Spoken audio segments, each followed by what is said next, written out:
Good morning, everybody, and a happy Wednesday morning to you. This is going to be one of those longer videos. There's a lot of royal family stuff, then there's Harry and Meghan stuff, then we're back to the royal family, then we're back to Harry and Meghan, and of course, I'm also covering Holocaust Remembrance Day. There's just a lot in here. Let's jump in, let's cover it, let's go. I wish to start this video by letting the young lady from New Zealand know that, as you can see, my husband fixed the plate. You can't even see it was broken, and it is now in use. Love it. All right, let's jump in. We're starting with Lady Louise. I actually got this on the 20th, but I forgot to put it in my video, so I'm going to do it now. So Lady Louise Windsor is apparently going to enter the military as soon as she finishes college. She joined the St. Andrews University Officer Training Corps, and she's seen on military exercise wearing her combat fatigues and other times. I think she looks lovely, and I think that's an excellent field to join. Wonderful. Good for her. Moving on. This young man you're looking at, his name is Harry Jones. He's 18 years old, and he has complex speech and language difficulties, and he won a Trailblazer of the Year award for being an inspirational leader. So he went to Buckingham Palace to get the award from Prince Edward as part of the Duke of Edinburgh Awards. Love it. Next up, on January 25th, Zara Tindall and her friend Dolly Maud. Remember, her friend is a lady-in-waiting to her mother, the Princess Royal Princess Anne. They were seen together at the Festival Trials Day at the Cheltenham Racecourse. Now, she was there to open the Retraining of Racehorse Awards. She was there, of course, without Mike Tindall and without her kids. I thought she looked absolutely gorgeous as usual, and a big thank you as usual to Remoulade Sauce for showing us everything that she was wearing. Let's move on. Next up, Princess Catherine, the Princess of Wales, on the 25th of January was offered the Global Vogue covers. I'm unbelievable. Anna Wintour, who is the magazine's editor-in-chief, and they're saying she's the most powerful woman in fashion, made a personal appeal to Catherine, which allows Catherine to choose her own photographer, be in charge of the fashion choices, and decide whether or not she wants to grant an interview. This was just done a few days ago, and we'll find out what her answer is. Hopefully she'll do it. So, yeah. Now, Catherine did on the cover of British Vogue in 2016 to celebrate the magazine's 100th anniversary. I think she would be great at this. All right, let's move on. All right, we're going to move on now to Princess Diana's three nieces. They got together and appeared on a magazine cover for the very first time, and they talked about their weddings, mental health, etc. Now, Lady Kitty Spencer talked about Prince William and said that she was very proud of William for all he does and continues to do to support Centerpoint and the work that they do for homeless people, because she said that that is an organization carrying on his mother's legacy and it's very dear to their hearts. Now, for the sister Eliza, she said that she has seen a therapist for the last 17 years. So they opened up about their mental health, which, is a cause that Catherine and William have long supported. Next up, I want to go back to Prince William. When he was in Liverpool the other day and we talked about that, he was given a gift for Prince Louis and Prince George and Princess Charlotte. And it was what William said that kind of caught everybody's attention. William was given 3 envelopes that each had a 10-pound note and the details of what's called a smile challenge, where the aim was to use the money to make someone smile without giving them the cash. And William goes, well, this will be a good one for Louis. He needs a good challenge. Go on, boss baby. All right, next up, Crown Prince Hussein of Jordan went to visit Prince William at Windsor Castle.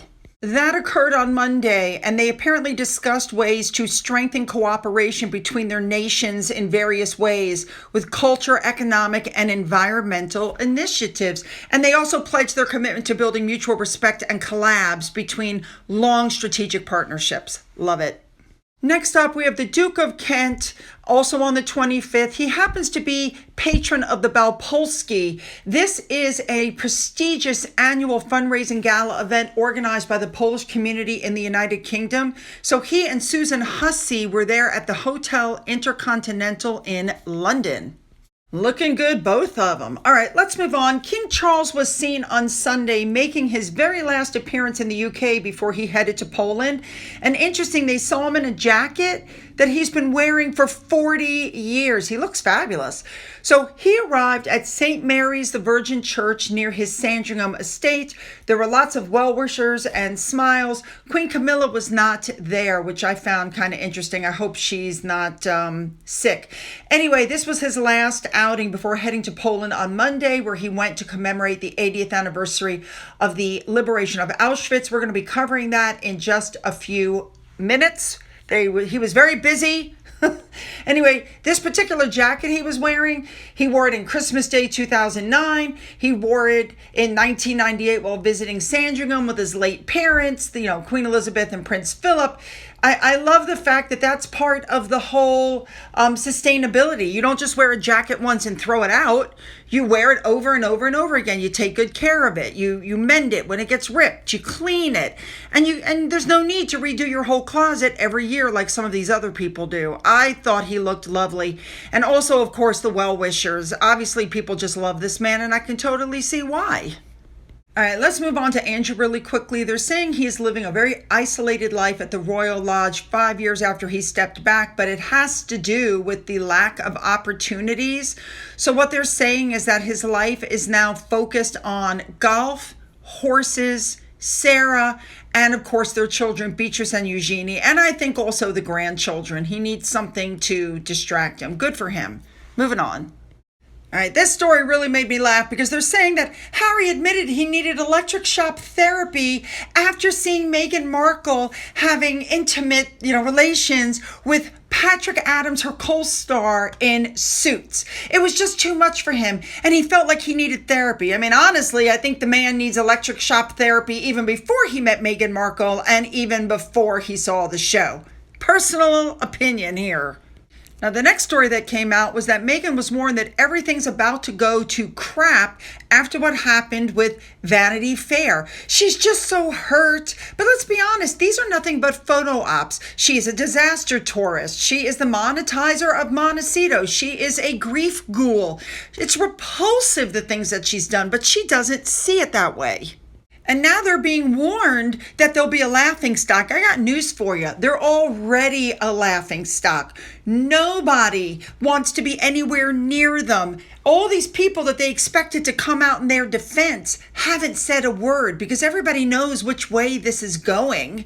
I mean, it's like so obvious. So when this story came out, this next one, I somehow it didn't surprise me. Back in 2012, there was a meeting by the Royal Mint's Advisory Committee on design of coins, medals, seals, and they wanted to do coins to celebrate Queen Elizabeth's 8 grandchildren, including William and Harry. It was supposed to be William, Harry, Beatrice, Eugenie, Zara, Peter Phillips, Lady Louise, and Earl of Wessex.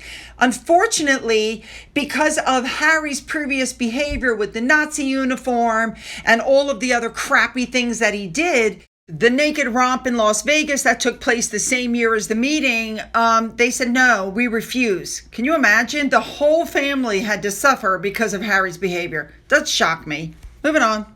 Now, moving on, Harry is apparently getting ready for his trip to Canada for Invictus, but it looks like they're having trouble selling some of the tickets. It'll be interesting to see how many people actually show up. Now, at the same time, people are saying that Harry is in competition with William and Princess Catherine. They are not in competition with them. In August, it's being reported, William and Catherine raised an unbelievable amount of money from U.S. donors, according to numbers that were published by the Charity Commission. And then we found out later on the following month that they launched plans for the Royal Foundation in the United States. They registered the foundation brand with the American trademark authorities. They're not having any issues, unlike Harry and Meghan. They're not having any problems, and it looks like they're going to take more international engagements. And yeah, and of course, Harry and Meghan are like, they're trying to take over the United States. Dude, there is no competition. Let's move back now to King Charles. We had already been told that he was going to visit Auschwitz on Holocaust Memorial Day. And then, of course, we saw that he had landed in Poland at the Krakow airport. And he was greeted there and then went to the first of many events. By the way, the young lady who's greeting him is Anna Clunes. She is the British ambassador to Poland. I think it was very nice that she went to the tarmac to greet him. So, of course, then they went off to their very first engagement. King Charles went to the Jewish Community Center in Krakow. While he was there, he met Holocaust survivors. He heard from volunteers and members about how the center there supports people of all ages and backgrounds. Part of their mission is to try to rebuild Jewish life in the city. Little bit of information for those of you who may not know, King Charles helped to start this facility after a visit in 2002.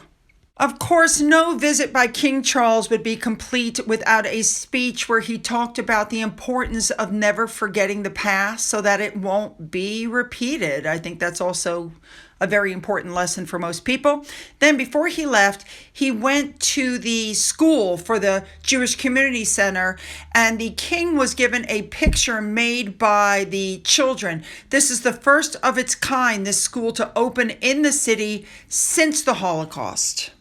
Look how cute that little boy was. He tried to walk off. They turned around and made him come back. He looks very nervous. Anyway, when this was over, Charles went outside, and I don't think there was supposed to be a walkabout per se, but there were so many people lined up, even though it was so cold. And of course, knowing Charles, he had to go around and say hello to everybody as much as he could. Look how far back the lines went. I mean, people just love this man. I'm so glad that they were there. So it was then time to head to the memorial. So King Charles was seen pictured with Queen Matilda of the Belgians. There were a lot of royal family members there. King Wilhelm Alexander, Queen Maxima of the Netherlands, King Frederick of Denmark. They all came together for this ceremony. Now, Charles was the first British head of state to visit Auschwitz, you should know, and during the service, he became quite emotional. He was listening to the stories of those who had survived the former Nazi concentration camp. He wasn't the only one who looked, emotional, and it was just, you can't get around the stories that you heard. It was just terrible. All the leaders walked up one by one and laid a candle during the commemorations. I believe this actually took place on the site of the concentration camp in a tent, if I'm not mistaken. For those of you who may not have remembered your history, it was the Soviet troops who liberated the concentration camp and basically showed the world the horrors of what was happening inside. It's just disgusting. And the king said we must never be a bystander in the face of violence and hate. And by remembering the evils of the past, that remains a vital task. In doing so, we inform the future. I completely agree. You have people that deny the Holocaust even happened. I mean, it's just shocking. So anyway, the king went through the tour. He was looking at the suitcases.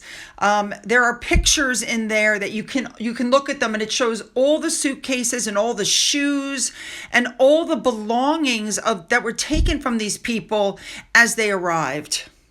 It's such a sad thing when you go there. And then after he was done with the tour, he laid a wreath at what's known as the death wall. I'm not even going to go into that. But lots of people had been there during the day, so there were lots of wreaths laid there. I'm sure it was a very poignant moment for him. Now, while this was going on, news came out that Catherine, the Princess of Wales, was going to be with Prince William at the Holocaust Memorial in London. We had not expected that. So they went to the Holocaust Museum at the Guildhall. For those of you who may be unaware, William's late great-grandmother, Princess Alice, was celebrated for her role in saving a Jewish family during the Holocaust. And then William and Catherine participated in a candle ceremony on the stage with Holocaust survivors. So the ceremony that took place was hosted by the Holocaust Memorial Day Trust, an organization of which King Charles is the patron. Holocaust Day is a moment for everybody to just pause, reflect, and remember the 6 million Jewish women, men, and children that were murdered by the Nazis. And of course, William, I'm sure, gave a speech. Now, it was before the ceremony that William and Catherine met with the Holocaust survivors, including Stephen Frank and Yvonne Bernstein.